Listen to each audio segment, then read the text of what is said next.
अस्सलाम वालेकुम। मेरा नाम मोहम्मद अली है और आप देख रहे हैं get your manufacturing success with Mohammad Ali. Mould design maths के ट्यूटोरियल्स के साथ खुश आमदीद। और आज का जो हमारा लेक्चर है उसमें हम डिस्कस करेंगे कि किन रेफरेंसेस की बेसिस पर आप अपने मोल्ड में मौजूद जो प्लेट्स होती हैं उनकी थिकनेस डिफाइन करते हैं। तो स्टार्ट करते हैं। तो यहाँ पर इस वक्त रेड आउटलाइन के अंदर आपके पास एक सिंपल मोल्ड बेस स्ट्रक्चर आपको नजर आ रहा है, जिसमें यहाँ पर टॉप प्लेट है, ये आपकी कैविटी या कोर प्लेट कहलाती है, और ये भी आपकी कैविटी या कोर प्लेट कहलाती है। इसमें आप दोनों की जगह रिप्लेस कर सकते हैं कोर या कैविटी प्लेट को। ठीक है। उसके बाद हमारे पास यहाँ पे स्पेसर आ जाते हैं और बॉटम पर हमारे पास एक बॉटम प्लेट आती है, और स्पेसर्स के बीच में हमारे पास इजेक्टर प्लेट और इजेक्टर बैक प्लेट आती है।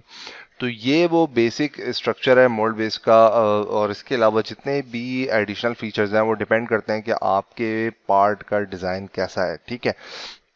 तो सबसे पहले हम यहाँ पे डिस्कस करते हैं कि टॉप या बॉटम प्लेट जो है इसकी थिकनेस आपने किस रेफरेंस से लेनी है। तो उसके लिए मैं आपको ले जाऊंगा एलकेएम मोल्ड बेस की कैटलॉग के ऊपर। ठीक है।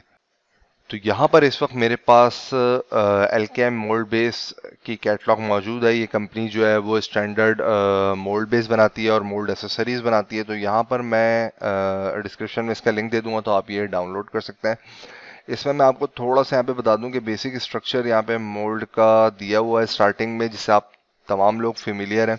और यहाँ पर ये जो ग्रीन वाली प्लेट है इसको ये ए प्लेट कहता है, और जो यहाँ पर ये डार्क ब्लू कलर की प्लेट है इसको ये बी प्लेट कह रहा है, जबकि जो बीच में इन दोनों के लगी है वो स्ट्रीपर प्लेट है। और जो यहाँ पर बॉटम पे स्पेसर से ऊपर की तरफ जो लगी है सपोर्ट प्लेट। अब मैं आपको यहाँ पे दिखाता हूँ कि आपने ये चार प्लेट्स जो हैं वो जहन में रखना है, और आप नीचे आ जाते हैं। ठीक है। सबसे पहले यहाँ पर आपको ए बी सी डी के साथ आई नज़र आ रहा है। ठीक है। इसी तरीके से नीचे भी ए बी सी डी के साथ कुछ मोल्ड बेसिस का डिज़ाइन चेंज हो गया है और एच नज़र आ रहा है। और इसी तरीके से लास्ट में जो है वो आपको ए बी सी डी के साथ जो है वो टी का अल्फ़ाबेट नज़र आ रहा है। और अगर आप कंपेयर करें तो जो ए टी है वो ए एच से डिफरेंट है, और ए एच जो है वो ए आई से डिफरेंट है। ठीक है। तो मैं आपको बेसिक यहाँ पे बता देता हूँ, डिटेल नहीं बताता। आप ये कैटलॉग डाउनलोड करें, इसे पढ़ें, देखें, तो आपको चीज़ें समझ में आएंगी। अगर फिर भी नहीं समझ में आए तो आप कमेंट बॉक्स में मुझे बताइए अपनी प्रॉब्लम, तो मैं उस पर सेपरेट वीडियो बना दूंगा।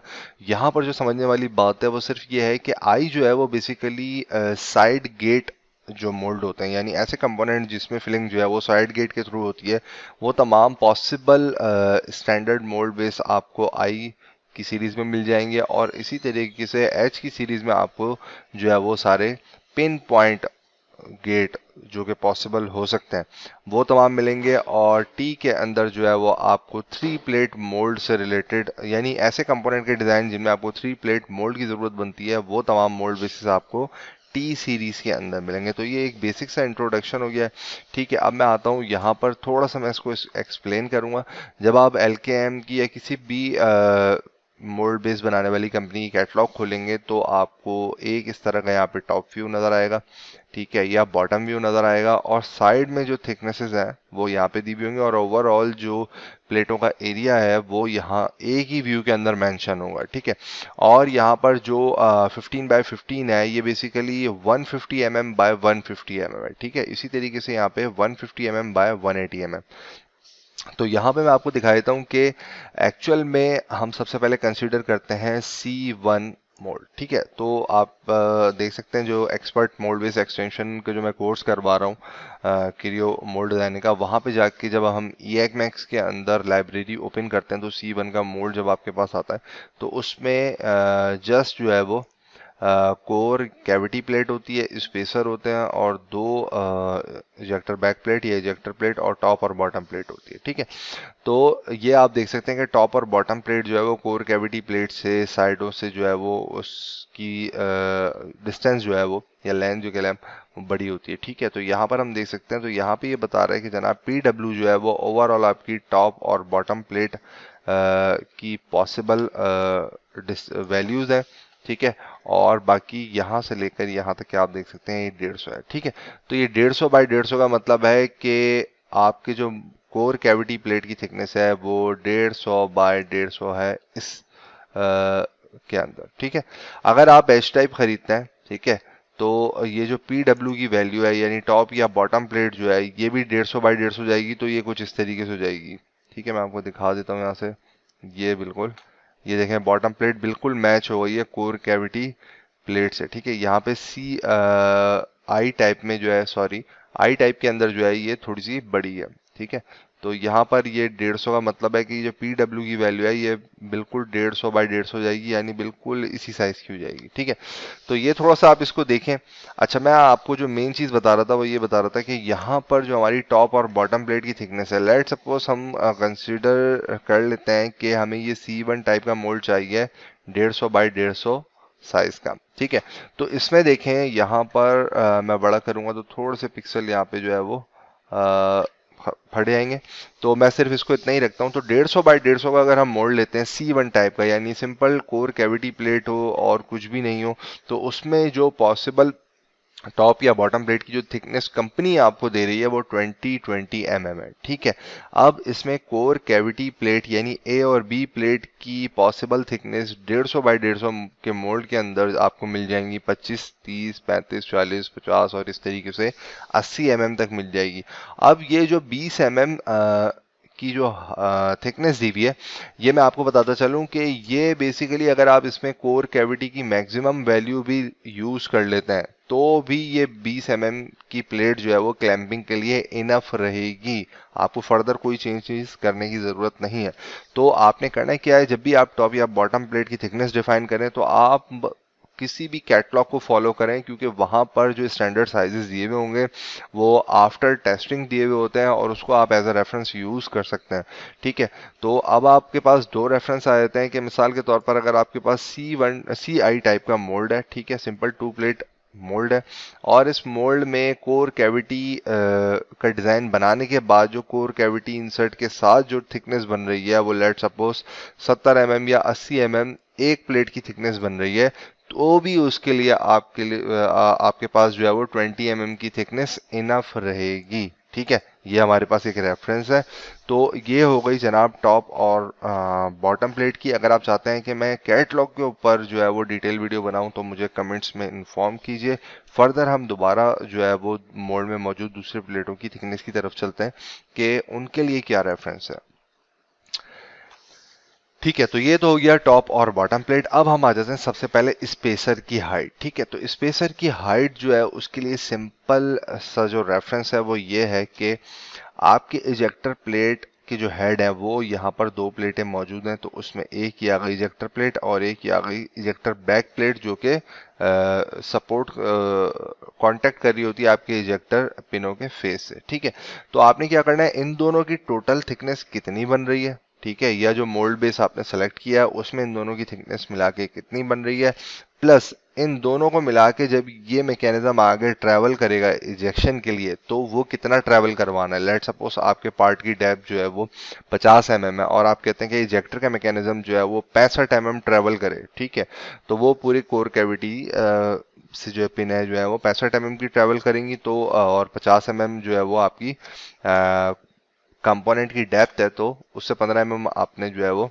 ज़्यादा रख लिया 65 mm। तो लेट सपोज अगर ये दोनों को मिला के जो थिकनेस बन रही है वो 50 mm बन रही है प्लस 65 mm, तो हमारा ये ओवरऑल कितना हो गया, ये हमारा हो गया जनाब हमारे पास 115 mm। ठीक है, 115 mm टोटल हो गया। अब जब ये ट्रैवल करता है आगे यहाँ से मैकेनिज्म यानी इजेक्टर प्लेट और इजेक्टर बैक प्लेट ट्रैवल करते हैं उस ये बिल्कुल कांटेक्ट नहीं कर जाते आपकी कोर या कैविटी प्लेट के साथ। ठीक है, तो आपने इसमें भी थोड़ा सा गैप रखना होता है और बाज औकात इन दोनों के दरमियान आपके पास स्प्रिंग मौजूद होता है। ठीक है, तो स्प्रिंग जब ये मैकेनिज्म आपका इजेक्टर प्लेट और इजेक्टर बैक प्लेट का मैकेनिज्म जब आगे जाए और अगर स्प्रिंग है तो स्प्रिंग जब वो कंप्रेस होंगे तो कंप्रेस होने के बाद ये वाली लाइन और ये वाली लाइन के दरमियान कितना गैप रहना चाहिए उसको आपने प्लस कर लेना है, यानी प्लस जो आपका सेफ्टी फैक्टर है गैप वो प्लस आपकी ट्रैवलिंग और प्लस आपकी इन दोनों प्लेट्स की थिकनेस, ये तीनों फैक्टर मिला के जो है वो आपके एक्चुअल स्पेसर की हाइट बनती है। ये बेसिक पैरामीटर्स हैं, ठीक है। तो लेट सपोज हम रखते हैं 50 ही जो है वो हम 40 हम सेफ्टी फैक्टर रख लेते हैं, यानी इजेक्टर का मैकेनिज्म जब हमारा ट्रैवल करे और अगर स्प्रिंग डले हुए हैं तब भी और स्प्रिंग नहीं है तब भी जो है वो इन दोनों के दरमियान जो है वो 40 का गैप रहे। तो ओवरऑल ये कितना हो गया, यानी ये दोनों को मिला के 50 प्लस ट्रैवलिंग डिस्टेंस जो है वो 65, यानी ओवरऑल ये हो गया 115 और प्लस 40 जो है वो हमारा स्पेस। तो ये ओवरऑल हमारे पास जो वैल्यू आ गई है वो आपके पास आ गई है 115 और 40, ये हो गए 155 के आपके पास स्पेसर की हाइट होनी चाहिए, ठीक है। तो ये मैंने आपको 3 सिंपल रेफरेंस बता दिए। उसके बाद हम आ जाते हैं सबसे इंपॉर्टेंट चीज़ जो है हमारे पास, कोर एंड कैविटी प्लेट। तो कोर एंड कैविटी प्लेट में जो है मल्टीपल फैक्टर्स हैं जो कि इन्फ्लुएंस करते हैं आपके कोर या कैविटी प्लेट की थिकनेस के लिए। सबसे इंपॉर्टेंट चीज़ जो है कि आप लेट सपोज यहाँ पे ग्रीन डॉटेड जो आपको रेक्टेंगल नजर आ रहा है इसको आप देख सकते हैं। लेट सपोज ये इंसर्ट है, ठीक है। अब अगर आप इंसर्ट लगाते हैं और आपकी एक्चुअल प्रोफाइल जो है यानी पार्ट की प्रोफाइल जो है वो इस इंसर्ट के ऊपर कट ऑफ हुई हुई है, तो इस इंसर्ट को कैविटी प्लेट में लगाने के बाद बैक से इसकी क्लैंपिंग करने के बाद अगर आप कूलिंग के लिए होल्स बना रहे हैं तो उसका गैप जो है यानी कूलिंग के होल्स का जो tangent to this line distance जो है ये इसको भी आप कंसीडर करेंगे। और इसके अलावा जो है वो आप रीमशीनिंग अलाउंस भी अगर देना चाह रहे हैं तो वो भी आप कंसीडर करेंगे कैविटी प्लेट की थिकनेस को डिफाइन करते हुए, ठीक है। मिसाल के तौर पर यहाँ पर हम देख लेते हैं कि एक ये ग्रीन डॉटेड जो इंसर्ट है इसकी थिकनेस लेट सपोज 50 है और जो हमारी ओवरऑल कैविटी है ये 75 है। तो इसका मतलब है कि जहाँ पर हमारा इंसर्ट खत्म हो रहा है वहाँ से हमारे कैविटी का जो फ्लैट एरिया कैविटी प्लेट का वहां तक के हमारे पास 25 का गैप है, ठीक है। अब आपने ये देखना होगा कि आपकी पार्ट की प्रोफाइल कहाँ खत्म हो रही है और ये जो 25 का गैप है इसके अंदर लेट सपोज अगर आप बैक साइड से जो है वो हेक्सागोन एलन बोल्ट लगाते हैं तो उसका हेड भी इसी के अंदर आएगा ऑब्वियसली, और यहाँ से फिर वो थ्रू होते हुए इंसर्ट को टाइट कर रहे होंगे। तो आपने ये तमाम चीज़ें कंसिडर करनी होती है। इसके अलावा अगर आप कूलिंग लाइंस बना रहे हैं तो आपने ये भी देखना है कि अगर ये मिसाल के तौर पर यहाँ पर ये कूलिंग लाइन है, तो अब ये कूलिंग लाइन जब आप बना रहे होंगे तो आप देखेंगे कि इस कूलिंग लाइन से जो आपकी पार्ट की प्रोफाइल बन रही है उसके दरमियान आप एक सेफ्टी डिस्टेंस रखेंगे 10 से 15 का। ये डिपेंड करता है कि पार्ट का शेप किस तरह का है, ठीक है। और इसी तरीके से आपके इंसर्ट का जो एंड है, इंसर्ट का जो एंडिंग फेस है वहां से लेके कूलिंग लाइन के होल्स तक जो आपका डिस्टेंस बन रहा है वो भी आप उसमें भी आप सेफ्टी मार्जिन रखेंगे, बिल्कुल क्लोज नहीं रखेंगे। तो ये तमाम फैक्टर्स जो है वो मिलकर एट द एंड आपकी कैविटी प्लेट या कोर प्लेट की थिकनेस डिफाइन करने में मदद देते हैं। तो यहाँ पर कुछ पॉइंट्स मैंने लिखे हुए, ठीक है। ये स्लाइड आपको जो है वो डिस्क्रिप्शन में दिए हुए लिंक में मिल जाएगी, वहां से आप इसको डाउनलोड कर सकते हैं, ठीक है।